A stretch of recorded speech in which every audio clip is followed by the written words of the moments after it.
Hello students, આપણે ગયા lecture સુધીમાં સંબંધના પ્રકારો એના પર આધારિત સ્વાધ્યાય 1.1ના આપણે દાખલાઓ જોયા હતા. ઓકે, ના હવે આપણે આ ચેપ્ટરનો બીજો પાર્ટ, સંબંધનો પાર્ટ પતી ગયો, જે આ ચેપ્ટરમાં મેજર પાર્ટ છે વિધેય.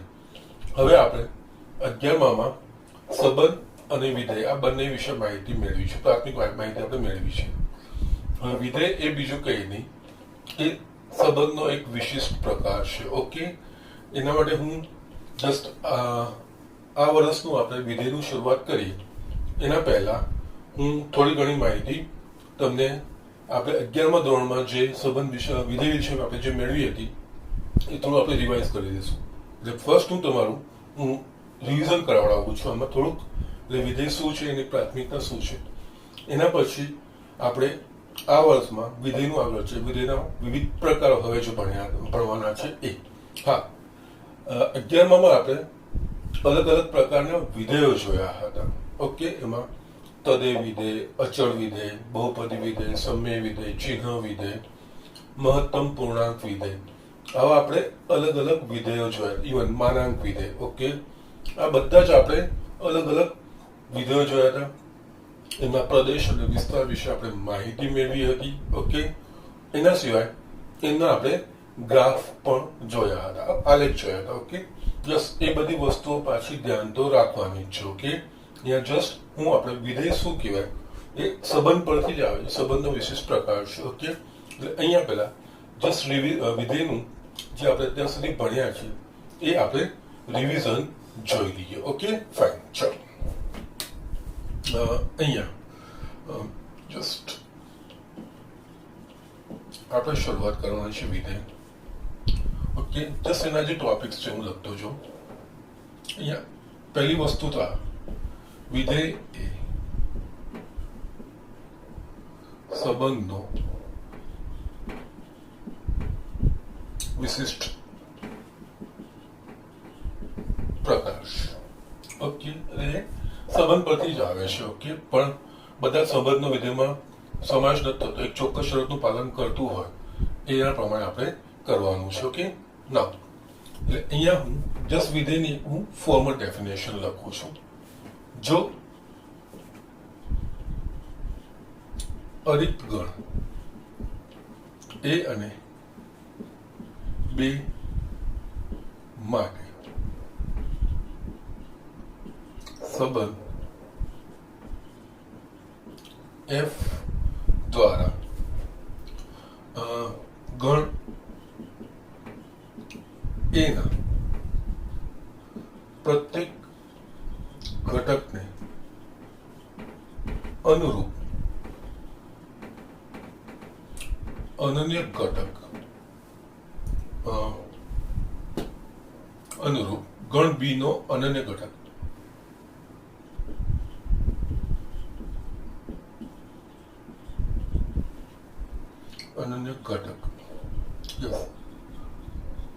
સંબંધ એફ હેઠળ સંકળાય તો આ સંબંધ એફ ને ગણ એ થી ગણ બી પરનો વિધેય કહેવાય. અહીંયા છે ને આ વસ્તુનું ધ્યાન રાખવાનું છે. અહીંયા ગણ એના પ્રત્યેક ઘટકને અનુરૂપ ગણ બી નો અનન્ય ઘટક સંબંધ એફ હેઠળ સંકળાય. ઓકે, આ વસ્તુ આને સંબંધથી અલગ કરે છે, સંબંધથી અલગ તારવે છે. ઓકે, સંબંધમાં જ છે પણ એક વિશિષ્ટ વસ્તુ, આ કન્ડિશનનું, આ શરતનું પાલન થવું જોઈએ. એટલે આમાં શું થાય, ગણ એના પ્રત્યેક ઘટકને અનુરૂપ અનન્ય ઘટક બી, એટલે કે અહીંયા જ્યારે સંબંધ હેઠળ આપણે ક્રમયુક્ત જોડ લખીએ તો ક્રમયુક્ત જોડમાં પ્રથમ ઘટકનું પુનરાવર્તન થવું જોઈએ નહીં. જો અહીંયા આ વસ્તુ એના પ્રત્યેક ઘટકને અનુરૂપ ગણ બી નો અનન્ય ઘટક, એટલે કે અહીંયા આપણે ક્રમયુક્ત જોડ લખીએ સંબંધ હેઠળ તો યસ ક્રમયુક્ત જોડમાં પ્રથમ ઘટક એ ગણ એ નો હોય અને બીજો ઘટક હોય એ ગણ બી નો હોય. ઓકે, એટલે પ્રત્યેક ઘટકને અનન્ય બી બી નો અનન્ય ઘટક એટલે કે અહીંયા જે પ્રથમ સ્થાને ઘટક આવે એનું ક્રમિક જોડોમાં પુનરાવર્તન ના થાય. એટલે અહીંયા અગેન એને જસ્ટ સાદી શબ્દોમાં કહીએ. બીજી વસ્તુ અને છે ને સંકેતમાં લખી દઈએ. પહેલા કહેવાય તથા તેને સંકેતમાં એફ એ ટુ બી દ્વારા દર્શાવવામાં આવે છે. ઓકે, અહીંયા જસ્ટ મેં તમને કીધું આના માટે. બીજા શબ્દોમાં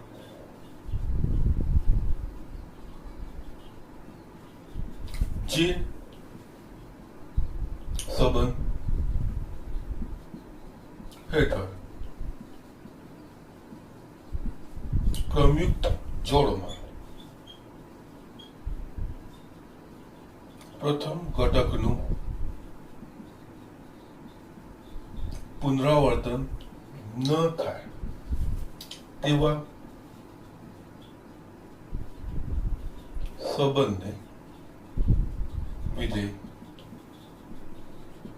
કહેવાય. અને આપણે જસ્ટ આગળ જોયું કે ક્રમિક જોડ હોય તો પ્રથમ ઘટકોનો જે ગણ બને એ પ્રથમ ઘટકનો ગણ એ વિધેયનો એ સંબંધનો પ્રદેશ કહેવાય. એ જ રીતે અહીંયા પણ જે પ્રથમ ઘટકોનો જે ગણ બનશે એ બધું જ એને આ વિધેયનો પ્રદેશ કહેવાશે. અને એ ક્રમિક જોડમાં જે બીજા ક્રમમાં બીજા સ્થાને જે ઘટક હોય એ બીજા સ્થાનના ઘટકોનો ગણ એ એનો વિસ્તાર કહેવાય સંબંધનો. એ જ રીતે અહીંયા પણ એનો વિસ્તાર કહેવાશે. ઓકે, ના આમાં છે ને બીજી એક વસ્તુ આપણે પ્રતિબિંબ અને પૂર્વ પ્રતિબિંબ ઘણીવાર આ તમને એમસીક્યુમાં પણ પૂછી નાખે. એકચ્યુઅલી શું છે એ આપણે જોઈએ. ઓકે, ના હવે અહીંયા આ વસ્તુ શું છે અને આ વસ્તુને હું સંકેતમાં મારે દર્શાવવું હોય તો કઈ રીતે એકચ્યુઅલી. ઓકે, તો અહીંયા છે ને અગેન સાંકેતિક રીતે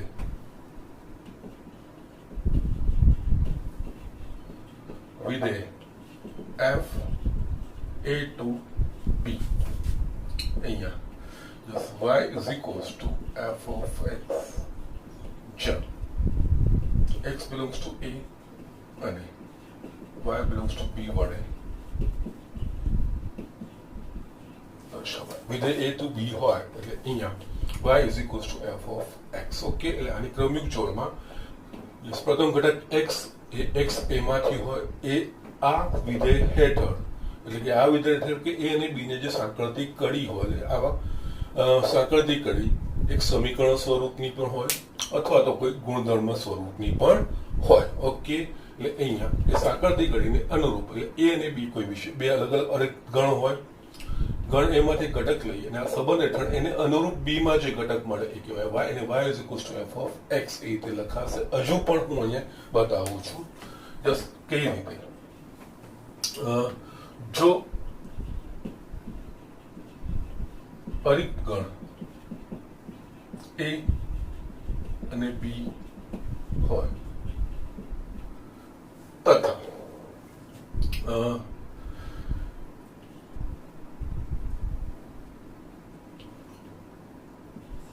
a થી b ના વિધેય f માટે ab belongs to f જ્યાં a belongs to a અને b belongs to a. Okay, આ પ્રથમ ઘટક આ બીજો ઘટક. ઓકે, અને આ વિધેય હેઠળ યસ આ ક્રમયુક્ત જોડ બની તો જ્યાં a belongs to a અને b belongs to b હોય તો b is equals to f of a લખાય. ઓકે, એટલે આ વિધેય હેઠળ a માટે ગણ b નો ઘટક b. ઓકે, અહીંયા b is equals to f of x લખાય એટલે કે અહીંયા આપણે આને ક્રમયુક્ત જોડ માટે ક્રમયુક્ત જોડ ab બરાબર આપણે a અને f of a. ઓકે, જસા x અને આ y. ઓકે, ક્રમયુક્ત જોડ બરાબર લખાય. આ રીતે આ વસ્તુ સમજવાનું. અને જ્યારે આપણે b બરાબર f of a એ લખીએ છીએ ત્યારે અહીંયા આપણે એ સમજવાનું બી એ એફ દ્વારા મળતું પ્રતિબિંબ છે, એનું પ્રતિબિંબ છે. એટલે અહીંયા આ વસ્તુ હજુ બી સ્પષ્ટતા સાથે લખું છું. જ્યારે આપણે વિધેય એફ એ ટુ બી માટે b is equals to f of a લખીએ ત્યારે b ને વિધેય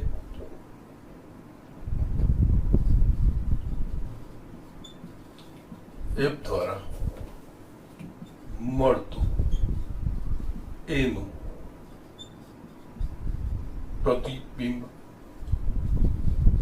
કહેવાય. તથા એ જ રીતે ઉલટું બી ને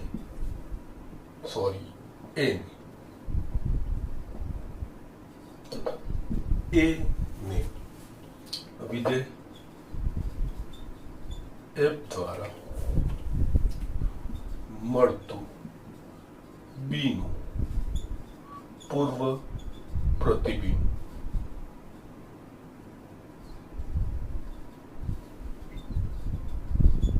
કહેવાય. અહીંયા વસ્તુ સમજવાની. અને અહીંયા છે ને મેં જાણી કરીને બે જસ્ટ અલગ અલગ વસ્તુ લીધી. અહીંયા એક્સ અને વાય લીધું અને અહીંયા એ અને બે લીધું. જસ્ટ ફરક કઈ નથી, જસ્ટ અહીંયા નોટેશનમાં ફરક હોય. એટલે આપણે જસ્ટ અહીંયા મારો ઇન્ટેન્શન આ રીતે અલગ અલગ રાખવાનો કે જરૂરી નથી કે દરેક વખતે y is equals to F of x હોય, અહીંયા એક્સ બિલોંગ્સ ટુ એ હોય અને વાય બિલોંગ્સ ટુ બી હોય, એવું જરૂરી નથી. યસ, એ બિલોંગ્સ ટુ એ અને બી બિલોંગ્સ ટુ બી એ રીતે પણ લખીએ ત્યારે આ જ વસ્તુ અહીંયા Y is equals to F of X લખાયું, એ જ રીતે અહીંયા B is equals to F of A લખાયું. અહીંયા ક્રમિક જોડ થાય આપણા પાસે આ રીતે, A into F of A આ રીતે. ઓકે, આ કિસ્સામાં ક્રમિક જોડ શું લખાય તો x comma f of x. આ કિસ્સામાં ક્રમિક જોડ a comma f of a, x અને વાય, બીજું કંઈ. ઓકે, એટલે આ વસ્તુ જ્યારે લખેલી હોય એ અને એફ ઓફ બી. ઓકે, એટલે એ પરથી આપણે બી મેળવીએ તો બી ને વિધેય એફ દ્વારા મળતું એનું પ્રતિબિંબ કહેવાય. અને એનાથી ઉલટું એને એફ દ્વારા વિધેય એફ હેઠળ મળતું બી નું પૂર્વ પ્રતિબિંબ કહેવાય. ઓકે, ઘણીવાર તમને આ વસ્તુ એમસીક્યુઝમાં પૂછે છે ત્યારે આપણને આ વસ્તુમાં ભૂલ પડે. Okay, so these are the things. આ રીતે આપણે કરવાનું હોય છે. અને આમાં એ જ વસ્તુ છે, જ્યારે સંબંધ એફ એ ટુ બી વ્યાખ્યાયિત હોય અને ક્રમયુક્ત જોડ x y belongs to f થાય તો તમામ એક્સ ને સમાવતો ગણ એ વિધેયનો પ્રદેશ કહેવાય. અને આ ક્રમિક જોડમાં બીજા સ્થાને જે ઘટકો આવે વાય, એ વાયનો તમામ વાયને સમાવતો ગણ એ વિધેયનો વિસ્તાર કહેવાય. તથા એફ એ ટુ બી લખીએ તો એ પ્રદેશ અને બી સપ્રદેશ. અને અહીંયા પ્રદેશ સપ્રદેશ અને વિસ્તાર એ બે વસ્તુનો ફરક સમજવો જરૂરી છે. એના પરથી આપણે એક વિધેય પણ વ્યાખ્યાયિત કરીશું. આ વિધેયનો વિસ્તાર એ હંમેશા સપ્રદેશ હોય એવું જરૂરી નથી. અહીંયા વિસ્તાર શું છે તો કે આ સંબંધ હેઠળ જે એના માટે જે પ્રતિબિંબ મળતા હોય, એટલે કે એફ ઓફ અહીંયા એફ ઓફ એક્સ એટલે કે વાય, એટલે જે પ્રતિબિંબો મળતા હોય એ બધા પ્રતિબિંબોનો ગણ એનો વિસ્તાર કહેવાશે. અને એ પ્રતિબિંબો સમાધિ હશે બી ના ઘટક હશે. એટલે જરૂરી નથી કે બી ના બધા જ ઘટકો એમાં આવરાય, અમુક ઘટકો પણ આવરાય, અમુક ના પણ આવરાય. ઓકે, સો આ રીતનું હોય છે. અને વિધેયનો વિસ્તાર એ હંમેશા સપ્રદેશનો ઉપગણ હોય અથવા તો સપ્રદેશ પોતે હોય, બે માંથી એક કન્ડિશન હોય. અને આના માટે આપણે આ કન્ડિશન પરથી આપણે એક પ્રકાર પણ આપણે આ વર્ષમાં જોવાનું છે. ઓકે, એટલે જસ્ટ આ થઈ બેઝિકલી સંબંધ પરથી આપણે વિધેયમાં કેવી રીતે ટ્રાન્સફર થાય એ વસ્તુ આપણે જોઈ. ઓકે, હવે છે ને અહીંયા હું હવે સંબંધ અને વિધેયનો તફાવત સ્પષ્ટ કરવા માટે એક હું સંબંધ લઉં છું. તો કયા સંબંધ એ વિધેય છે અને કયા સંબંધ એ વિધેય નથી એ વસ્તુનું આપણે જસ્ટ પહેલા એક દાખલા તરીકે લઈને એક ઉદાહરણથી વસ્તુ આપણે સમજીએ એટલે બહુ સારું રહેશે. ઓકે, અહીંયા જસ્ટ અહીં એક્ઝામ્પલ લઉં છું દાખલા તરીકે. ઓકે, અહીંયા એ બરાબર 1 2 3 અને બી બરાબર એ બી સી આવેલો છે. એ થી બી નો સંબંધ ઓકે, એ થી બી નો સંબંધ શું હોય? તો આમનો જે ક્રોસ પ્રોડક્ટ લઈએ આપણે, આમનો જે કાર્ટેશિયન ગુણાકાર લઈએ, એનો કોઈ પણ ઉપગણ એ થી બી પરનો સંબંધ કેવો હશે સંબંધની વ્યાખ્યા પ્રમાણે. એટલે અહીંયા આપણે જોઈએ તો જસ્ટ હું પહેલા તો આખો એ ક્રોસ બી લખું છું. એ ક્રોસ બી એટલે 1 2 3 ક્રોસ એ બી સી. ઓકે, આમાં 1A 1B 1C 2A 2B 2C 3A 3B. Okay, આમાંથી કોઈ પણ ક્રમિક જોડને સમાવતો ગણ એ થી બી નો સંબંધ કહેવાય. હવે અહીંયા આપણે હું જસ્ટ 1 by 1 આના ઉપગણો લખું છું. અહીંયા R1 ધારો કે આમાંથી આ રીતનું છે. અહીંયા 1A 2B 1C let us say 3A. Okay, આ રીતનું હું લખું છું. ના હવે આ કારણ કે R1 એ ક્રોસ બી નો ઉપગણ છે એટલે R1 એ સંબંધ છે. હવે વિધેય છે કે નહીં, તો વિધેય છે કે નહીં એના માટે આપણે એના પ્રથમ ઘટકો જોવાના. જો પ્રથમ ઘટકોનું પુનરાવર્તન થશે તો એ વિધેય નથી, અને પુનરાવર્તન ન થાય તો એ વિધેય છે. ઓકે, એટલે અહીંયા જોઈએ પ્રથમ ઘટક આમાં 1 છે 2 શું છે? યસ, અહીંયા આવે. ઓકે, અહીંયા 1 નું પુનરાવર્તન થાય છે એટલે આ સંબંધ છે પણ વિધેય નથી. ઓકે, એટલે અહીંયા 1 નું પુનરાવર્તન થાય છે માટે R1 એ સંબંધ છે એટલે એ થી બી પરનો સંબંધ છે પરંતુ વિધેય નથી.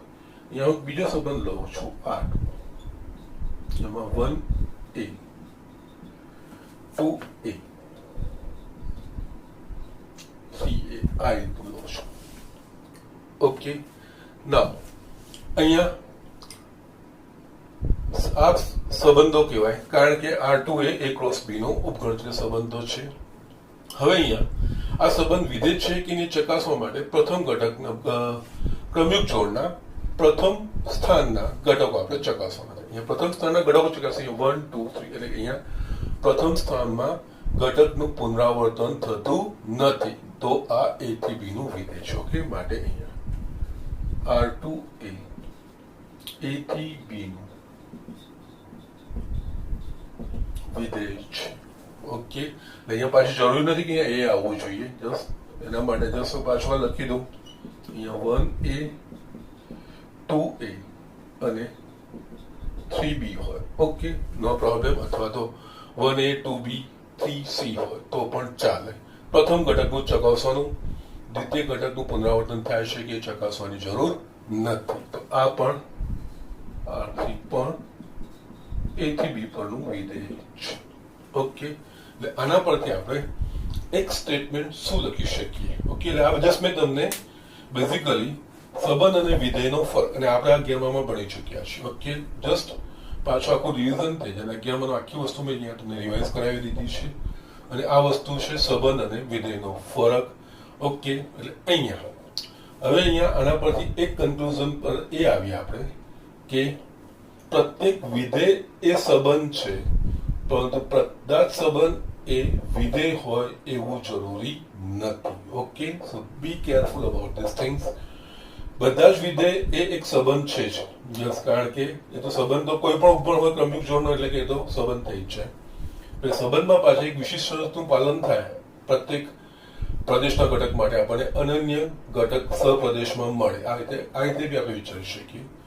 સંબંધ A થી B માટે, A થી B ના સંબંધ માટે એ પ્રદેશ કેવાશે, બી સહપ્રદેશ કેવાશે. પ્રદેશના પ્રત્યેક ઘટક માટે આપણને એક અનન્ય ઘટક સહપ્રદેશમાં મળશે. એટલે હવે પ્રત્યેક ઘટક માટે સમાન મળે કે એ વસ્તુ પણ અનન્ય મળવો જોઈએ તો એ સંબંધ એ વિધેય કહેવાય. એટલે આના પરથી જસ્ટ છેલ્લી નોટ અહીંયા લખી દો. એટલે અહીંયા તમારો આ વસ્તુ સંબંધ અને વિધેયનો ફરક પડે. અહીંયા નોટ આપણે લખીએ આ રીતની કે પ્રત્યેક વિધેય એ સંબંધ છે, પરંતુ પ્રત્યેક સંબંધ એ વિધેય સંબંધ વિધેય હોઈ પણ શકે ના પણ હોઈ શકે, પણ વિધેય કમ્પલસરીલી એક પ્રકારનો સંબંધ હોય ને હોય છે. આ રીતનું છે.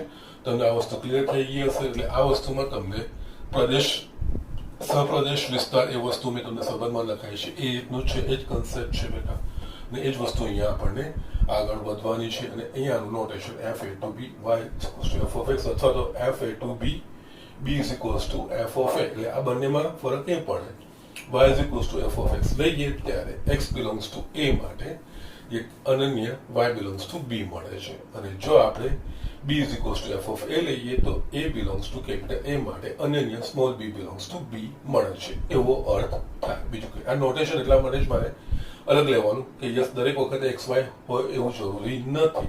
ત્યારે આપણે આ રીતે ડિફરન્શિએટ કરી શકીએ. અને આ ક્રમિક જોડ x અને y ને આપણે x f of x અને જો b is equals to f of a લખીએ તો એ ક્રમિક જોડ એ f of a એ રીતે આપણે લખી શકીએ છીએ. ઓકે, અને બીજું કંઈ નહીં, પ્રથમ ઘટકને દ્વિતીય ઘટક x અને y ઘટક એટલે જનરલ આપણે વ્યાપક રીતે એને આપણે સમજી લઈએ છીએ, આપણે સમજી લઈએ શકીએ અને એના પ્રમાણે આપણે ઉપયોગ કરી શકીએ. ઓકે, આ ઝડપથી લખી લો. હવે આના પરથી આપણે આ સેમેસ્ટરમાં જે વિધેયના પ્રકાર ભણવાના છે એ વિધેયના પ્રકાર આપણે જોઈએ. યસ, હવે આપણે વિધેયના પ્રકાર જોઈએ. ઓકે,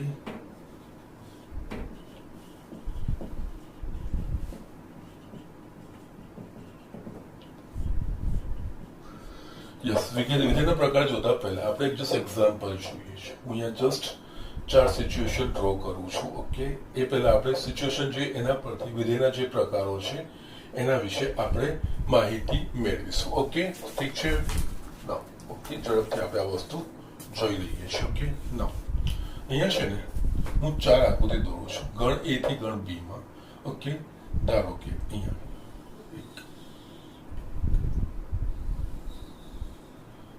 આને આપણે ગણ A કહું ને આ ગણ B કહું. ઓકે, અહીંયા હું ગણ એના અમુક ઘટકો લખું છું 1 2 3 4. અહીંયા A B C D અને E અને આ લટકશે આખું વિધેય F1. ઓકે, યસ, હવે આ રીતનું છે. એટલે આના માટે આ રીતનું વિધેય વ્યાખ્યાયિત તો F1 A2 B એ રીતનું વ્યાખ્યાયિત હોય તો અહીંયા આપણે જોઈએ તો કે આનો પ્રદેશ કેવાશે, આ વિધેયનો આ B એ આનો સહપ્રદેશ કેવાશે. બહુ સિમ્પલ વસ્તુ આપણે સમજીએ. ઓકે, ના, હવે છે ને આ સંબંધ હેઠળ આ કેવી રીતે આના સાથે જોડાય છે. લેટ અસ સે આ રીતનું હોય. ઓકે, આના સાથે જોડાય.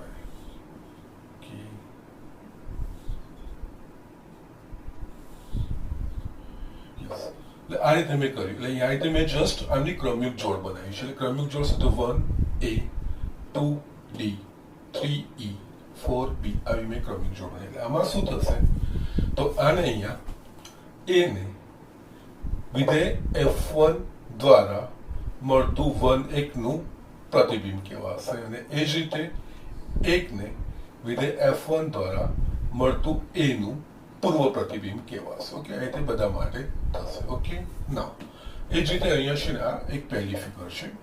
અહીંયા બીજી ફિગર ડ્રો કરું છું. અહીંયા બી A B સોરી 1 2 3 4 છે. 1 2 3 4 અહીંયા A B C D અને E. ઓકે, ના, અહીંયા આ રીતનું હું જાઉં છું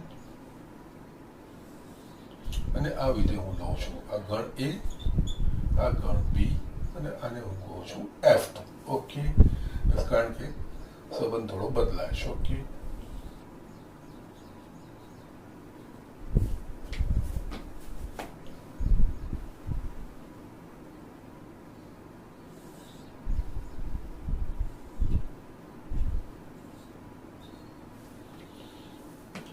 આમાં પણ આ જ વસ્તુ છે. જસ્ટ આનાથી હું જસ્ટ એક્સપ્લેનેશન પર આવું છું. હજુ પણ બીજી બે ફિગર ડ્રો કરું છું. Okay,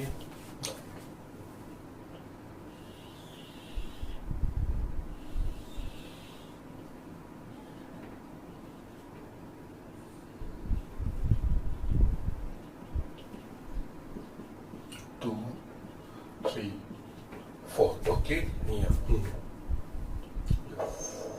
A B C D લઉં છું. Okay, no problem.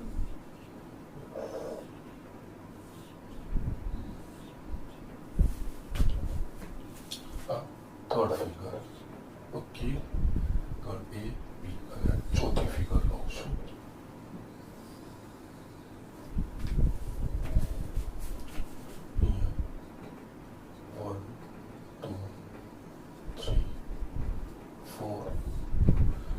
F2 અહીંયા જસ્ટ હું લઉં છું A B C લઉં છું.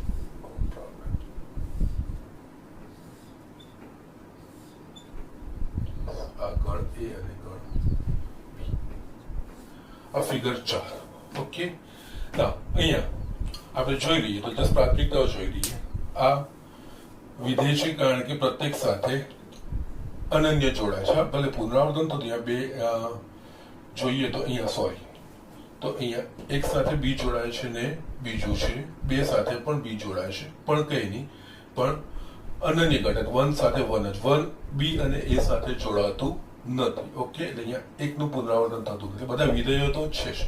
હવે આમાંથી આપણે વિધેયોના પ્રકારો પાડવાના છે. ઓકે, એટલે અહીંયા વિધેયના પ્રકારો માટે આપણે અહીંયા જોઈએ તો અહીંયા F1 યસ, આના માટે A અને B, આ પ્રદેશ 1 2 3 4 B, સહપ્રદેશ આનો A B C D E, અને જસ્ટ આનો વિસ્તાર કહેશો તો આનો વિસ્તાર બીજો કઈ નહીં A B D E.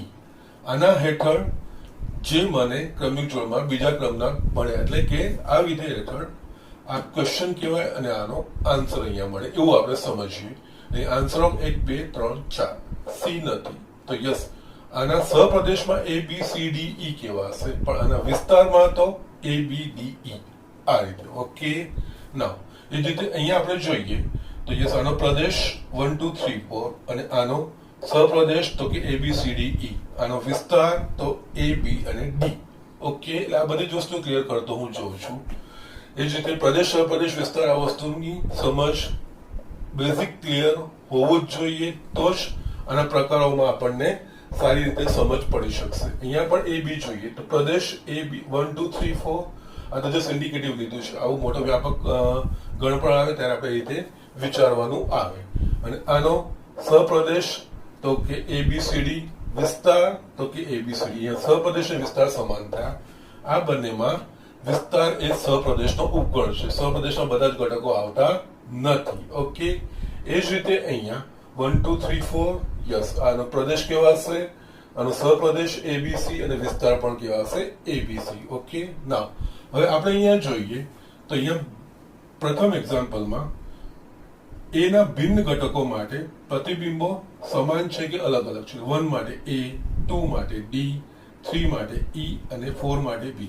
એટલે અહીંયા પ્રત્યેક ઘટક માટેના આ વિધેય હેઠળના પ્રતિબિંબો ભિન્ન છે. ઓકે, નાવ અહીંયા આપણે જોઈએ તો કે પ્રત્યેક ઘટક જે છે એ ઘટકોના પ્રતિબિંબો ભિન્ન છે કે અમુકના સમાન આવે છે. તો અહીંયા જોઈએ તો કે 1 માટે B, 2 માટે B, એટલે 1 અને 2 પ્રદેશના ઘટક A અને B માટે પ્રતિબિંબ સમાન મળે છે. ઓકે, નાવ એ જ રીતે અહીંયા જે પ્રદેશના ઘટકો છે આ સંબંધ આ વિધેય હેઠળ પ્રતિબિંબો ભિન્ન મળે છે કે સમાન મળે છે. 1 સાથે B, 2 સાથે C, એટલે આમાં પણ બધા જ ભિન્ન મળે છે. ઓકે, એટલે આ બે કેસમાં ફર્સ્ટ અને થર્ડ, અને ફોર્થમાં આપણે જોઈએ તો અહીંયા 1 અને 3 માટે સમાન મળે છે. ઓકે, ના એટલે આ કિસ્સાઓમાં જોઈશું તો પહેલી અને ત્રીજી આકૃતિમાં એના ભિન્ન ઘટકો માટે આ વિધેય હેઠળ આ વિધેયને અંતર્ગત પ્રતિબિંબો ભિન્ન મળે છે, જ્યારે આ બંનેમાં પ્રત્યેક એના ઘટક માટે ભિન્ન પ્રતિબિંબો મળતા નથી. તો આ રીતની શરતનું પાલન થાય તો આને કહેવાય એક એક વિધેય. આ આપણે વિધેયનો પ્રકાર. એટલે અહીંયા f a to b અથવા f x to y જો વિધેય હોય તો વિધેય f ને અંતર્ગત x ના પ્રત્યેક ઘટક માટે x ના ભિન્ન ઘટકો માટે f ને અંતર્ગત જો ભિન્ન પ્રતિબિંબ મળે તો એને કહેવાય એક એક. અને અહીંયા જો વિધેય એક એક ના હોય તો એ અનેક એક હોય. અનેક એક એટલે કે એક કરતા વધારે માટે સમાન પ્રતિબિંબ. એટલે આ બે કહેવાશે એક્ઝામ્પલ અનેક એકના અને આ બે કહેવાશે એક એકના. ઓકે, હું ડેફિનેશન આના પછી લખીશ. એના સિવાય બીજો એક અહીંયા આપણે પ્રકાર ભણવો. એટલે અહીંયા આપણે જો આ રીતે વાત કરતા કરતા આપણા વિધેયના બે પ્રકારો આવી ગયા, એક એક અને અનેક એક. ઓકે, એક એકમાં આપણે જોયું, જસ્ટ આ મગજમાં રાખશો ને ધ્યાનમાં રાખશો ને તો આ વસ્તુ સરળ છે અને આ ચેપ્ટરનો આ ઇમ્પોર્ટન્ટ કન્સેપ્ટ છે. ઓકે, ના અહીંયા આપણે જોઈએ તો કે ભિન્ન ભિન્ન યસ, પહેલા તો આ વસ્તુ આ પ્રદેશ કહેવાય, એ બી સહપ્રદેશ કહેવાય અને આ જે જોડાય અને એના પ્રમાણે જે બીના ગણો એના ઘટકો સાથે જોડાય એ બધા જ ઘટકોને એનો વિસ્તાર કહેવાય. એ વસ્તુ આપણે સમજી લીધી છે. ઓકે, નાઉ અહીંયા પહેલી અને ત્રીજી ફિગરમાં એના ભિન્ન ઘટકો માટે આપણને ભિન્ન ભિન્ન પ્રતિબિંબ બી માં મળે છે, જ્યારે ત્રીજી અને ચોથામાં એના એક કરતા વધારે ઘટક માટે સમાન પ્રતિબિંબ મળે છે. ઓકે, એટલે ભિન્ન ઘટકો માટે બધા જ ભિન્ન પ્રતિબિંબો મળતા નથી. એના ભિન્ન ઘટકો માટે બધા જ ભિન્ન પ્રતિબિંબો બી માં મળતા નથી. તો આના પરથી એક ડેફિનેશન થી આને કહેવાય એક એક વિધેય. ઓકે, એટલે એક એકની સંગતતાથી જોડાય છે. જો વિધેય એક એક ના હોય તો એ અનેક એક હોય. એટલે આ રીતે થઈ ગયું. આના પરથી બીજું એક આપણે વ્યાપ્ત વિધેય ભણવાનું છે. ઓકે, વ્યાપ્ત વિધેયમાં આપણે જોઈએ તો અહીંયા સહપ્રદેશ આખો આવી જાય છે તો કે ના, એક ઘટક રહી જાય છે. અહીંયા આપણે જોઈએ યસ, સહપ્રદેશ આખો આવી જાય છે તો કે નહીં, એમાં એક ઘટક સી રહી જાય છે, બાકીનું જોડાય છે. આ બંને કિસ્સામાં થર્ડ અને ફોર્થમાં જોઈએ તો સહપ્રદેશ વિસ્તાર એ આખો સહપ્રદેશ થઈ જાય છે તો કે યસ, બધા જ ઘટકો આના સાથે જોડાઈ જાય છે. આમાં પણ બધા જ ઘટકો જોડાય, કોઈ બાકી રહેતો નથી. તો આ કિસ્સામાં આને વ્યાપ્ત વિધેય કહેવાય. ઓકે, એક અને બે વ્યાપ્ત નથી, પરંતુ 3 અને 4 વ્યાપ્ત છે. ઓકે, આને કહેવાય વ્યાપ્ત વિધેય. એટલે આ રીતના આપણા વિધેયના પ્રકાર છે. એટલે કે જે વિધેયમાં ઓકે, એટલે આમાં શું થાય કે આખો બી ગણ આવરાઈ જવો જોઈએ. એટલે કે બી ના પ્રત્યેક ઘટકો આ સંબંધ આ વિધેય હેઠળ વિસ્તારમાં આવી જવા જોઈએ. જો એક પણ ઘટક આપણે એવું બતાવી દઈએ કે જે આના હેઠળ વિસ્તારમાં સહપ્રદેશનો ઘટક એ વિસ્તાર હેઠળ આવતો નથી તો એ વ્યાપ્ત નથી. Okay, so these are the things. અહીંયા આ બંને કિસ્સામાં જશે આનો વિસ્તાર છે ABCD એટલે આખો સહપ્રદેશ થઈ ગયો. અહીંયા વિસ્તાર છે AB, કારણ કે અહીંયા ABC લીધા છે એટલે કે આનો સહપ્રદેશ ABC થશે અને આનો વિસ્તાર પણ ABC થશે. આમાં પણ સહપ્રદેશ ABCD થશે અને વિસ્તાર પણ ABCD થશે. તો આ બે કહેવાશે વ્યાપ્ત અને આ બે કહેવાશે અવ્યાપ્ત. Okay, so these are the things. આ રીતે આપણે આગળ કરવાનું છે. ઓકે, જસ્ટ હવે આની હું ફોર્મલ ડેફિનેશન લખું છું. ઓકે, કેવી રીતે લખાશે અને પછી અમુક એક્ઝામ્પલ આપીને પણ તમને બતાવું છું. એટલે આ બધામાં આપણે જોવા જઈએ બીજી એક વસ્તુ પણ આવે છે, ત્રીજી એક વસ્તુ આવે છે. આ બધું થઈ ગયા પછી આ કહેવાશે યસ, હવે બંને ભેગું વસ્તુ વિચારીએ, એક એક અને વ્યાપ્તનું વિચારીએ. ઓકે, આ એક એક છે પણ વ્યાપ્ત નથી. ઓકે, એ જ રીતે આ એક એક પણ નથી, વ્યાપ્ત પણ નથી. અહીંયા આપણે જોઈએ તો આ એક એક અને વ્યાપ્ત બંને છે, જ્યારે આ એક એક નથી પરંતુ વ્યાપ્ત છે. Okay, so these are the things. આ રીતે આપણે દાખલા ગણવાના હોય છે. ઓકે, જસ્ટ હું તમારી ડેફિનેશન લખીને બતાવું છું આ બધાની, એક એકની, વ્યાપ્તની, એ બધી વસ્તુની. ઓકે, અને અમુક એક્ઝામ્પલ બી જોઈશું સાથે સાથે, એટલે આપણને બહુ સરળતાથી આ કન્સેપ્ટ સમજાઈ જાય. ઓકે, યસ, હવે હું આ બંનેની ડેફિનેશન લખું છું. યસ, પહેલું આપણે અહીંયા જોઈએ એક એક વિધેય.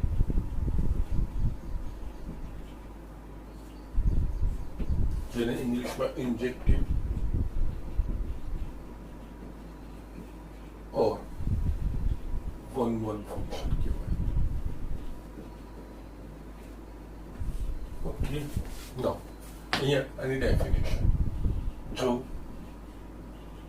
વિધેય f x2 y માટે f ને અંતર્ગત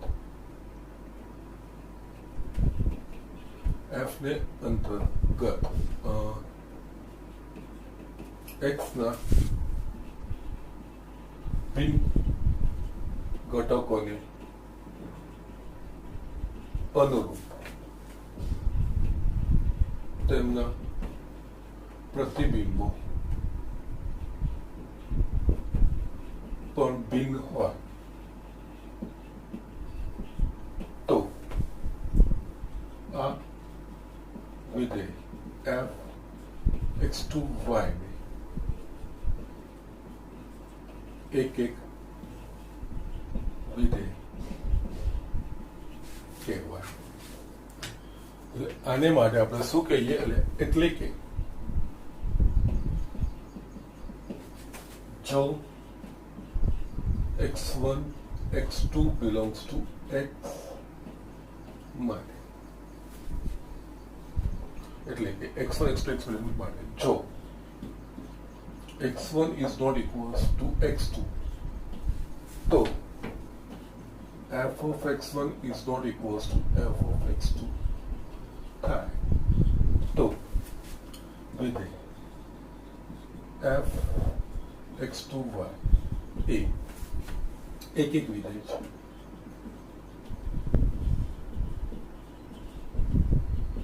હવે જે મેં આ સાંકેતિક રીતે થોડું લખ્યું છે હું તમને બતાવું. અહીંયા x1 is not equals to x2 અને x1 x2 belongs to x. f x2 y છે. યસ, x1 x2 બંને x માં છે, બંને ભિન્ન છે અને x1 નું f હેઠળનું પ્રતિબિંબ એટલે f of x1 જસ્ટ આપણે આગળ જોયું અને x2 નું પ્રતિબિંબ f of x2. જો x1 x2 ભિન્ન હોય તો એમના પ્રતિબિંબો પણ ભિન્ન હોય તો પણ સામાન્ય રીતે શું થતું હોય છે આપણે વ્યવહારમાં છે ને અસમાનતાનો ઉપયોગ કરવો થોડો અલગ હોય છે, થોડો અઘરો હોય છે. થોડો આપણને અસમાનતા સાથે વ્યવહાર કરવો આપણને ફાવતું નથી. ઓકે, તો એના માટે આનું આપણે સમાનાર્થી પ્રેરણા એટલે સમાનાર્થી પ્રેરણા એટલે આપણે શું કરીશું આનું ઉલટું કરી દઈશું. એટલે કે અહીંયા સામાન્ય રીતે એક વિધેયની ચકાસણી માટે x1 x2 belongs to a માટે જો f of x1 is equals to f of x2 તો x1 is equals to x2 થાય તો આ વિધેય f એક વિધેય છે એમ કહેવાય. આમાં આપણે સમાનાર્થી પ્રેરણાને કહેવાય. ઓકે, આનાથી ઉલટો આપણે લઈએ. ઓકે, એટલે અહીંયા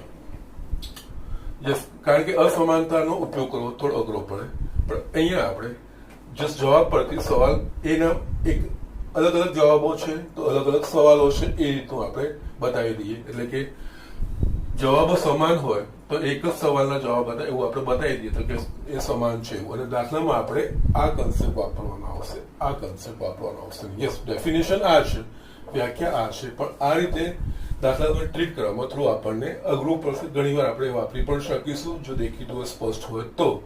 પણ સામાન્ય રીતે આ વસ્તુનું f of x1 is equals to f of x2 પરથી આપણે જો બતાવી દઈએ કે x1 is equals to x2. Okay, એટલે કે બે પ્રતિબિંબો સમાન છે એના પરથી એમાં પૂર્વ પ્રતિબિંબો પણ સમાન એના એ જ છે એવું આપણે બતાવી દઈએ. એટલે કે બે ભિન્ન પ્રતિબિંબના બે સમાન પ્રતિબિંબોના પૂર્વ પ્રતિબિંબો અલગ અલગ નથી, એક જ છે.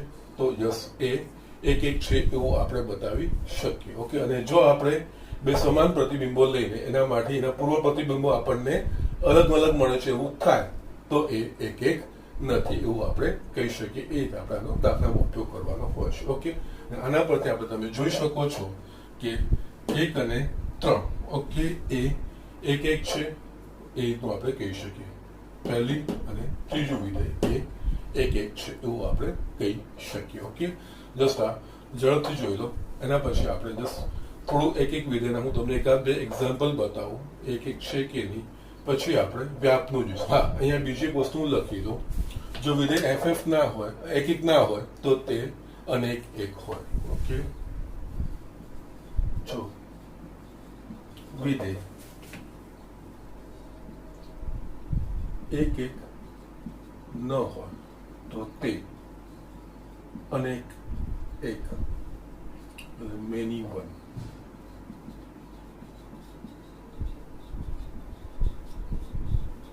વિધેય એટલે આમાં આ રીતનું હોય, કાં તો એક એક હોય કાં તો અનેક એક હોય. વિધેયના આપણે આ રીતે બે પ્રકારો પડશે. એટલે આ પ્રદેશમાંથી સ્વપ્રદેશનું છે. ઓકે, એ જ રીતે હવે આપણે જસ્ટ અને અહીંયા બીજી એક વસ્તુ અહીંયા ચલો દાખલામાં અહીંયા આગળ વધતા પહેલા જેને મને આવે છે સ્ટ્રાઇક થતું. ઓકે, હવે કોઈ પણ વિધેય તમને એક એક છે કે નહીં એ ચકાસવાનું કે તો આપણે છે ને કોઈ એક બે ભિન્ન ઘટકો માટે, એવું નથી કે એક વધારે, કોઈ પણ બે ભિન્ન એના ઘટકો માટે જો સમાન પરિણામ છે એવું આપણે બતાવી દઈએ, કોઈ પણ બે, એવું જરૂરી નથી કે બીજા બધા બી હોવા જોઈએ, પણ પ્રદેશના કોઈ પણ બે ઘટક માટે આ વિધેય હેઠળ આપણને સમાન પરિણામ મળે છે એવું આપણે જો બતાવી દઈએ તો પણ ઇનફ છે. તો ત્યાં જ આપણે કહી દઈએ કે એ એક એક નથી અથવા તો અનેક એક છે એવું આપણે કહી શકીએ. Okay, so these are the things. આ રીતના દાખલામાં આપણે એપ્રોચ કરવાનો હોય છે અને દાખલા જ્યારે આપણે કરીશું ત્યારે આ વસ્તુ પાછું પુનરાવર્તન તો કરીશું જ. ઓકે, તો જસ્ટ આ ઝડપથી લખી લો અને હું તમને હવે આના એક એકના એકાદ બે દાખલા બતાવીને મીન્સ સિમ્પલ એક્ઝામ્પલો બતાવીને પછી આપણે આગળ વધીશું. ઓકે, તો હવે અહીંયા છે હું તમને એક એકના અમુક ઉદાહરણો હું બતાવી દઉં છું. ઓકે, ના યસ, દાખલા તરીકે આપણે લઈએ. ઓકે, તો પહેલો આપણે લઈએ, ધારો કે f(r2) f of x is equals to x. Okay, આ જસ્ટ વિધેય થયું. ઓકે, એટલે આનો અર્થ શું થશે? f(r2) પ્રદેશ r થશે, સપ્રદેશ r થશે. ઓકે ના, ઓકે ના અહીંયા f of x is equals to x square, અહીંયા ક્રમિક જોડમાં આપણે x આમાંથી લેવાનો અને એને અનુરૂપ y બરાબર x square. એટલે આપણે છે ને અહીંયા આ વસ્તુ ધ્યાન f of x is equals to x square એટલે કે y f of x બીજું કંઈ નહીં, આ ક્રમિક જોડનો બીજો ઘટક y. ઓકે, એટલે અહીંયા આપણે આ રીતે બી y is equals to f of x is equals to x square આ રીતે તો ક્રમિક જોડમાં x એના પ્રમાણે. ઓકે, ના હવે આમાં જોઈએ કે આ એક એક છે કે નહીં. આપણે જસ્ટ હમણાં એક એક પર ધ્યાન કેન્દ્રિત કરીએ. ઓકે, અહીંયા એક એક માટે આપણે શું કરી શકીએ એટલે એના માટે અહીંયા જોઈએ તો જસ્ટ તમને જોઈને ખ્યાલ આવી જશે. જો x બરાબર 1 લઉં તેનો વર્ગ શું થાય? 1. -1 લઉં તો પણ 1. યસ, એટલે અહીંયા પ્રદેશમાંથી મેં બે અલગ અલગ ઘટક x બરાબર 1 લીધો અને -1 લીધો, પણ આ વિધેય હેઠળ એના જવાબ શું મળ્યા? બંનેના બે ઘટકો ભિન્ન છે પ્રદેશના, પણ એના વિધેય હેઠળ જે એમના જવાબો મળ્યા એ સમાન છે. એટલે અહીંયા આ રીતે બી થઈ જાય. અહીંયા x બરાબર 1 માટે y is equals to f of 1. f of 1 એટલે કે 1 નો સ્ક્વેર is equals to 1 તથા x બરાબર 1 માટે y is equals to f of -1 is equals to -1 નો સ્ક્વેર is equals to 1. એટલે આ થયા x1 અને x2. ઓકે, સોરી, આ થયા x1 અને x2. બે x1 અને x2 ભિન્ન છે અને આ થયા એને અનુરૂપ f of x1 ને f of x2, પણ f of x1 ને f of x2 સમાન મળ્યા. ઓકે, તો જે એ એકની વિધેયમાં નથી. જો x1 x2 ભિન્ન હોય તો f of x1 અને f of x2 પણ ભિન્ન થવા જોઈએ તો જ કંઈક કહેવાય, બાકી ના કહેવાય. એટલે અહીંયા તમે લખી શકો માટે અહીંયા 1 is not equals to -1, પરંતુ f of 1 is equals to f of -1 માટે f એ એક એક વિધેય નથી. ઓકે, ના આ તો જસ્ટ ઓબ્ઝર્વેશન થી, આ તો ઓબ્ઝર્વેશન થી બી લખશો ને તો વાંધો. મેં તમને જ કીધું કે તમે જસ્ટ બે ઘટકો પ્રદેશના એવા શોધી નાખો કે જેના માટે આ વિધેય હેઠળ સમાન જવાબ મળે છે, ત્યાં મારે બીજી કોઈ ચકાસણી કરવાની જરૂર નથી. ઓકે, અને અહીંયા એક એક દર્શાવવાની રીતો કે એક એક બતાવવા માટે આપણે કઈ કઈ રીતે કરી શકીએ દાખલામાં, અલગ અલગ સિચ્યુએશનમાં, એ જ્યારે આપણે દાખલા શરૂઆત કરીશું ત્યારે બતાવીશું. એટલે આમાંની આ એક રીત આ છે. આ રીતે પણ બતાવી શકો તો there is no problem. જો આ રીતે શક્ય ના હોય તો એ બીજી વસ્તુ આપણે આ જેની મૂળભૂત વ્યાખ્યા કરી. ઓકે, ધારો કે f of x1 is equals to f of x2. Okay, માટે અહીંયા શું થશે? f of x1 is equals to f of x2. f of x બરાબર શું છે? x સ્ક્વેર છે. એટલે આના પરથી f of x1 એટલે કે આ x1 નો સ્ક્વેર થશે અને f of x2 એટલે કે આ થશે x2 નો સ્ક્વેર. યસ, હવે આના પરથી જો બંને બાજુ વર્ગમૂળ કાઢીએ તો વર્ગમૂળ ધન કે ઋણ હોઈ શકે, તો આના પરથી આપણે લખી શકીએ x1 is equals to plus or minus x2. Okay, માટે અહીંયા x1 is equals to yes માનાંકમાં x2 આ વસ્તુ થાય. એટલે અહીંયા આપણને x1 અને x2 સમાન મળે એવું જરૂરી. બંનેમાંથી કોઈ એક ધન હોઈ શકે, આ ધન હોઈ શકે અથવા તો આ ઋણ હોય. બંને ધન હોય, એક ધન હોય, એક ઋણ હોય, આ ઋણ હોય કે આ ધન હોય. ઓકે, સમાન આવી શકે નહીં. ઓકે, એટલે આના પરથી જો આવું કરે કે જે શક્ય નથી, માટે f એક એક આ રીતે આપણે જે બેઝિક ડેફિનેશનમાં લખ્યું હતું એમાં આ રીતે આપણે આગળ વધારીશું. Okay, so these are the things. આ રીતે તમે એક્ઝામ્પલ લઈ શકો છો. જસ્ટ બીજું બી એક્ઝામ્પલ હું તમને બતાવી દઉં એટલે જસ્ટ વધારે સ્પષ્ટતા થાય. બીજું ધારો કે આપણે બીજું વિધેય લઈએ. Okay, f r to r f of x is equals to x. Yes, અહીંયા આપણે જોશો અહીંયા y is equals to f of x is equals to x. y બરાબર x થશે. અહીંયા આપણે જો y બરાબર x છે એનો મતલબ જો ભિન્ન y x લઈશું તેના પ્રમાણે આપણે ભિન્ન y મળે જ. ઓકે, અને બીજી રીતે આ રીતનું જ્યારે x એક ઘાતનું હોય ત્યારે આ રીતે ધારો કે f of x1 is equals to f of x2 લઈ લીધું. માટે અહીંયા f of x is equals to x છે એટલે f of x1 બરાબર આપણે શું લખી શકીએ? x1 અને f of x2 એટલે આપણે x2. યસ, આ સીધું સાબિત થઈ ગયું. f of x1 is equals to f of x લીધું એટલે આપણે x1 x2 x1 બરાબર x2 સાબિત થઈ ગયું. માટે f એક એક વિધેય છે આ રીતે. અને અહીંયા સ્પર્શ બી છે y is equals to f of x is equals to x. એટલે અહીંયા તમને પ્રત્યેક યસ ભિન્ન જેમ x બદલાશે એમ y બદલાશે. એટલે x ભિન્ન થશે તેના પ્રમાણે y પણ ભિન્ન જ મળશે. એટલે કે x ભિન્ન હશે એ પ્રમાણે f of x પણ ભિન્ન જ હશે. તો એ એક એક કહેવાશે. ઓકે, સો આ રીતનું હશે વ્યાખ્યા. રીતે જનરલી જે આપણે ફોલો કરવાનું છે એમાં આ રીતનું આવતું હોય છે. એટલે આ રીતનું એક્ઝામ્પલ કરી શકાય. Okay, so these are the things. આ થઈ વસ્તુઓ એક એકની. ઓકે, નાઉ હવે આપણે વ્યાપ્ત વિધેય શીખીએ.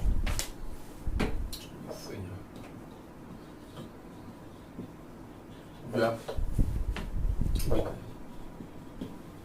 ઓકે, in ઇંગ્લિશમાં સર્જેક્ટિવ or onto ફંક્શન કહેવાય. યસ, આ મેં તમને આગળ આછો પાતળો ખ્યાલ આપી દીધો છે. અહીંયા આપણે એની ફોર્મલ ડેફિનેશન લખીએ. ઓકે, વિધેય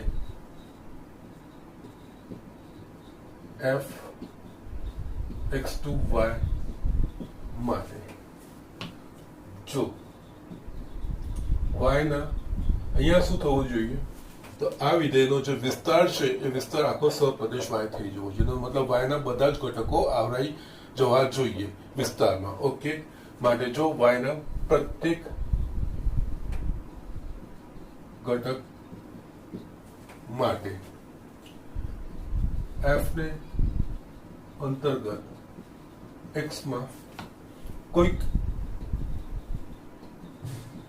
પૂર્વ પ્રતિબિંબ મળે અથવા તો છે ને y ના પ્રત્યેક ઘટક प्रत्येक घटक ए एफ ने अंतर्गत एक्स ना कोई घटक નું प्रतिबिंब હોય તો આ વિધેય એફ ए टू बी ने व्याप्त विधेय કહેવાય। બસ હજુ બી પાછો એક વખત આ ડેફિનેશન વાંચીને તમને પાછું એક્સપ્લેનેશન આપી દઉં। વિધેય એફ અહીંયા જો બે ફરક પડ્યો, એક માટે આપણે પ્રદેશ પરથી સહપ્રદેશનું વિચારતા હતા કે સહપ્રદેશના ઘટકો સમાન ભિન્ન ઘટકો માટે થવા જોઈએ। વ્યાપ્તમાં સહપ્રદેશ પરથી પ્રદેશનું વિચારીએ છીએ, એટલે આખો સ્વપ્રદેશ વિસ્તારમાં આવરાઈ જવો જોઈએ એવું આપણે વિચારીએ છીએ। વિધેય એફ એક્સ ટુ વાય માટે જો વાયના પ્રત્યેક ઘટક એ વાયનો પ્રત્યેક ઘટક એ એફ ને અંતર્ગત એક્સ ના કોઈ ઘટકનું પ્રતિબિંબ હોય તો આ વિધેય એફ એ ટુ બી ને વ્યાપ્ત વિધેય કહેવાય। ઓકે, ના અહીંયા જો સાંકેતિક રીતે લખવું હોય તો વિધેય બીજા અર્થમાં વિધેય એફ એક્સ ટુ વાય માટે પ્રત્યેક વાય બિલોંગ્સ ટુ વાય માટે કોઈક એક્સ બિલોંગ્સ ટુ એક્સ એવો મળે કે જેથી y is equals to f of x થાય તો આ વિધેય f x to y એ વ્યાપ્ત વિધેય છે એમ કહેવાય। હજુ બી થર્ડ લખો, બહુ સરળ શબ્દોમાં જે વિધેયનો પ્રદેશ એનો સહપ્રદેશ પોતે હોય તો એ વ્યાપ્ત વિધેય કહેવાય।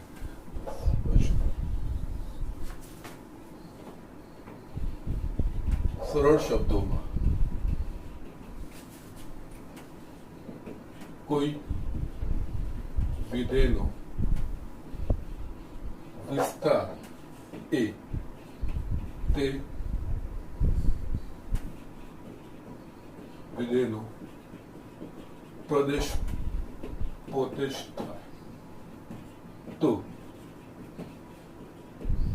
આ વિધેયને વ્યાપ્ત વિધેય કહેવાય।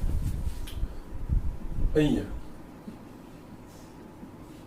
એફ એક્સ ટુ વાય માટે જો એફ નો વિસ્તાર જેને આપણે R of L R of f is equals to y સહપ્રદેશ થાય તો f એ વ્યાપ્ત વિધેય છે। જસ આ બે જે સ્ટેટમેન્ટ લખ્યા છે ને દાખલામાં તમે વ્યાપ્ત બતાવવાની આમાંથી કોઈ પણ એક વસ્તુ આ કોઈ બી એક સ્ટેટમેન્ટનો તમે ઉપયોગ કરીને આ વસ્તુ કરી શકો છો। ઓકે, ના ફર્સ્ટ અહીંયા y નો પ્રત્યેક ઘટક એ x ના કોઈક તો કોઈ ઘટકનું પ્રતિબિંબ હોય એટલે કે y નો કોઈ ઘટક છૂટી જવો જોઈએ નહીં તો એ વ્યાપ્ત વિધેય કહેવાશે। ઓકે, બીજામાં મેં લખ્યું છે y is equals to f પ્રત્યેક y belongs to એટલે અહીંયા જસ્ટ f of x હેઠળ બધા જ y આવરાઈ જવા જોઈએ। અહીંયા જ્યારે વ્યાપ્ત વિધેય તમને ચકાસવાનું કહે ને તો તમે જસ્ટ y માંથી એક ઘટક એવો શોધી નાખો કે જેના માટે y is equals to f એટલે એને અંતર્ગત અહીંયા પ્રતિબિંબ ના હોય। ઓકે, એટલે y એવો એક શોધી નાખવાનો કે જેને અંતર્ગત પૂર્વ પ્રતિબિંબ તો એને અંદર પૂર્વ પ્રતિબિંબ x માં ના હોય। ઓકે, તો એ કહેવાશે એ અવ્યાપ્ત કહેવાશે। ઓકે, અને જો પ્રત્યેક y માટે જો મને પૂર્વ પ્રતિબિંબ મળી જશે તો કોઈ પ્રોબ્લેમ નથી। એટલે અહીંયા જે રીતે મેં તમને એક એકમાં કીધું છે એક તમને જ્યારે વિધેય બતાવવાનું કે ત્યારે તમારે શું કરવાનું હોય, જો એક નથી એવું ચકાસવાનું તો આપણે જસ્ટ કોઈ એવા બે ઘટકો પ્રદેશમાંથી શોધી કાઢીએ કે જેના આ વિધેય અંતર્ગત સમાન પરિણામ મળે છે તો ત્યાં જ આપણે કહી શકીએ। જો સામે પહેલું એક્ઝામ્પલ જો 1 ને -1 સાવ એક એવા બે શોધી નાખીએ જેના માટે આ ઘટકો અલગ છે પણ પરિણામ સમાન છે, તો એ એક નથી એવું આપણે બતાવી શકીએ. ઓકે, એ જ રીતે વ્યાપમાંથી સહપ્રદેશનો આપણે કેવું પરિણામ, જસ્ટ આપણે ઘણી સમીકરણ બધી ખબર પડી જાય કે આ રીતનું પરિણામ શક્ય નથી, તો એને અનુરૂપ આપણને એક્સ માં ઘટક નથી મળતો, કે કોઈ એક્સ માટે એક વાય નું એ મૂલ્ય મળતું નથી. એવા કોઈ એક ઘટક માટે બી આપણે બતાવી દઈએ ને તો ત્યાં વ્યાપ નથી. ઓકે, અધરવાઇઝ વ્યાપ બતાવવા માટે આ રીતે હોવું જોઈએ. જનરલી આ કન્સેપ્ટ આપણે વાપરીએ છીએ. પ્રત્યેક વાય બિલોંગ્સ ટુ વાય માટે કોઈક એક્સ બિલોંગ્સ ટુ એક્સ એવો હોવો જોઈએ જેનાથી y is equals to F of x થાય. આનો ઉપયોગ કેવી રીતે કરવાનો એવું દાખલામાં તમને બતાવીશ. અને બીજું, આનો બીજો અર્થ એ છે વ્યાપ વિધેયનો કે આ વિધેયનો જે વિસ્તાર છે એનો સહપ્રદેશ પોતે થાય, એ કહેવાય વ્યાપ વિધેય. એ વસ્તુ મેં ત્યાં લખી છે કારણ કે એમાં વાય આખો આવરાઈ જવો જોઈએ, સહપ્રદેશ આખો જવાબમાં આવરાઈ જવો જોઈએ, એટલે કે એ થવું છે. એના પ્રમાણે બી તમે બતાવી એ પણ બતાવી શકો તો પણ વાંધો નથી. અને જસ્ટ દાખલામાં આ બધી વસ્તુ કેવી રીતે ઇમ્પ્લિમેન્ટ થશે એ બધી જ વસ્તુ હું તમને બતાવીશ. ઓકે, અને આ જે એક્ઝામ્પલ લીધું છે એના પ્રમાણે આ સ્ટેટમેન્ટનું મેં અહીંયા રૂપ લખ્યું છે. આ વસ્તુ તમારે ધ્યાન રાખવાનું છે કે આના પરથી આવે છે એક એક અને વ્યાપ. જો એફ એક્સ ટુ વાય એ એક એક અને વ્યાપ હોય તેને એક એક અને વ્યાપ વિધેય કહેવામાં આવે છે. ઓકે, જસ્ટ એક એક વિધેય, વ્યાપ વિધેય, અને ત્રીજું એક એક અને વ્યાપ. ઓકે, એક એક અને વ્યાપ વિધેય માટે આપણે જસ્ટ જો વિધેય એફ એક્સ ટુ વાય એ એક એક અને વ્યાપ વિધેય હોય તો એફ એ એક એક અને વ્યાપ છે એમ કહેવાય. ઓકે, ના અહીંયા બીજી એક વસ્તુ તમારે ધ્યાન દોરવાની છે કે વિધેય એક એક હોય તો એ વ્યાપ્ત હોવું એવું જરૂરી નથી, અને વિધેય વ્યાપ્ત હોય તો એક એક હોય એવું જરૂરી નથી. એ બી ધ્યાન રાખવાનું છે. અમુક કિસ્સામાં એક એક હશે વ્યાપ્ત નહીં હોય, અમુક કિસ્સામાં એક એક નહીં હોય વ્યાપ્ત હશે, અમુક કિસ્સામાં એક એક પણ નહીં હોય વ્યાપ્ત પણ નહીં હોય. Okay, so these are the things. અને અમુક કિસ્સામાં એક એક અને વ્યાપ્ત બંને વસ્તુઓ હોઈ શકે છે. જસ્ટ એવું શક્ય બધા પરિણામો આવશે ને આપણે આ રીતના દાખલાઓ કરવાના આવશે. ઓકે, જસ્ટ ઝડપથી તમે આટલી વસ્તુ લખી દો. આપણે વિધેયના પ્રકારો આપણે આજે અહીંયા જોયા છે. મેઇનલી વિધેયમાં આવે છે, છતાંય હજુ એક વ્યાપ્ત વિધેયનું તમને જે શું ઉદાહરણ બતાવી દો તો અહીંયા આપણે જસ્ટ ઓવરવ્યુ તમને આવી જાય કે આપણે કઈ રીતે કરવાનું છે. કાલથી આપણે આના દાખલા કરવાના ચાલુ કરીશું. ઓકે, ઝડપથી લખી દઉં અને જસ્ટ વ્યાપનું તમને દાખલા મીન્સ ઉદાહરણ બતાવી દઉં. યસ, અહીંયા મારે તમને વ્યાપના દાખલા મીન્સ ઉદાહરણ બતાવવાના છે. દાખલા તરીકે આપણે લઈએ, આપણે જે આગળ લીધા ને એ જ વસ્તુ હું લઈ લઉં છું. અહીંયા દાખલા તરીકે ફર્સ્ટ ધારો કે f R to R f of x is equals to x. Okay, just અહીંયા આપણે વ્યાપ પર ધ્યાન કેન્દ્રિત કરીએ છીએ. ઓકે, ના અહીંયા આપણે જોઈશું તો yes y is equals to f of x is equals to x square છે. એટલે એનો મતલબ y બરાબર x સ્ક્વેર. x કોઈ પણ વાસ્તવિક સંખ્યા લેશો એનો વર્ગ એ y કહેવાશે. ઓકે, અને આ બધા જે y નો શક્ય મૂલ્યો હશે એ શક્ય મૂલ્યોનો ગણ એ આ વિધેયનો વિસ્તાર કહેવાશે. Okay, range of f. હવે આપણને ખબર છે કે અહીંયા x સ્ક્વેર છે, વર્ગ હંમેશા કેવો હોય તો કે ધન. ભલે x ગમે તે ધન કે ઋણ હશે, એટલે અહીંયા x નો વર્ગ છે એટલે એનો અર્થ થયો અહીંયા y એ હંમેશા ધન મૂલ્ય મળશે. એટલે આ રીતે આપણે વિચારવાનું. અહીંયા x બિલોંગ્સ ટુ r માટે, કારણ કે x પ્રદેશમાંથી લેવાનો છે. પ્રદેશ શું છે? વાસ્તવિક સંખ્યાનો ગણ r. ઓકે, તો આ થશે x બિલોંગ્સ ટુ r માટે x square greater than equals to 0 લખાશે. ઓકે, કારણ કે વર્ગ હંમેશા ધન હોય, શૂન્ય કે ધન. અહીંયા x સ્ક્વેર બરાબર શું છે આપણા પાસે? y greater than equals to 0. એટલે x બિલોંગ્સ ટુ r માટે, એટલે આના પ્રત્યેક ઘટક માટે એની અંતર્ગત જે y નું મૂલ્ય છે હંમેશા ધન થશે, એટલે કે અહીંયા આપણે કહી શકીએ y એ ધન મૂલ્ય છે, એટલે કે y is equals two y belongs to r plus union 0, એટલે કે y નું મૂલ્ય ધન વાસ્તવિક સંખ્યાઓ શૂન્ય સાથે થશે નાઉ, એટલે કે આનો મતલબ થયો y આ થયું, એટલે કે આ વિધેયનો પ્રદેશ વિસ્તાર r of f is equals to r plus union 0 થયો। હવે આ સહપ્રદેશ જેટલો છે કે નહીં, તો કે નથી, આમાં ઋણ સંખ્યાઓ આવશે which is not equals to r સહપ્રદેશ માટે f એ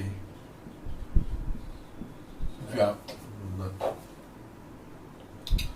યસ, જસ આ સમજો અહીંયા જે આપણે છેલ્લે સ્ટેટમેન્ટ સાદું એકદમ સ્ટેટમેન્ટ જે લખ્યું હતું, જે વિધેય માટે એનો વિસ્તાર એ સહપ્રદેશ પોતે બની જાય એ વિધેય કહેવાય વ્યાપ્ત વિધેય।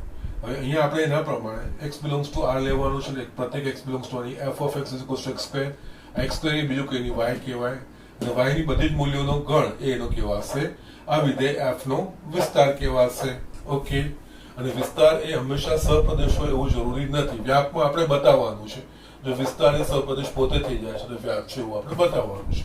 ડિવાઇડ અહીંયા જસ્ટ આ લો, x belongs to r, અહીંયા x square છે, અહીંયા x square greater than equals to 0, પણ x square બરાબર બીજું કંઈ નથી y, એનો મતલબ y x નું મૂલ્ય ગમે તે હશે, y નું મૂલ્ય શૂન્ય કે શૂન્ય કરતા મોટું, એનો મતલબ y એ કોઈ પણ ધન વાસ્તવિક સંખ્યા શૂન્ય સાથેની હશે, એટલે કે અહીંયા y નું મૂલ્ય આ મળે, જે y ના શક્ય મૂલ્યનો ગણ એ એનો વિસ્તાર કહેવાય, એટલે range of f is equals two, અહીંયા જસ્ટ આ વસ્તુ બી લખી દો, f નો વિસ્તાર।